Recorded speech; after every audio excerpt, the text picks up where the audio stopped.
বলতে পারে না, কিয়ামত পর্যন্ত দেওয়া যাবে না।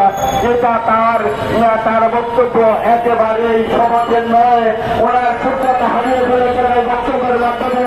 এইরকম আমাদের বাংলাদেশ একটি অত্যন্ত শান্ত দেশ, সেই জন্য উনি এখনো টিকে আছেন। এই কথা বলার পরে যে ওনার কোন অবস্থাতেই উপদেষ্টাকে থাকার সূত্রতা হারিয়ে ফেলেছে, আমরা আবারও আপনাকে দায়িত্বহীন ভাবে বলতে চাই, আপনি যদি ক্ষমতায় থাকেন, সে কয়দিন থাকেন, আমাদের গ্যাসের ব্যবস্থা করেন। অন্তত আবাসিক শিল্প প্রতিষ্ঠানের 1000 আবেদন তার কাছে জমা করেছে। 1000 শিল্প প্রতিষ্ঠান বন্ধ হওয়ার উপক্রম হয়েছে। তৃতীয় দেশ চলবে এই যে গার্মেন্টস সেক্টর থেকে যে আয় উন্নতি বিদেশ থেকে বৈদেশিক পত্র আসে, সেখান থেকে দেশে চলে। কাজে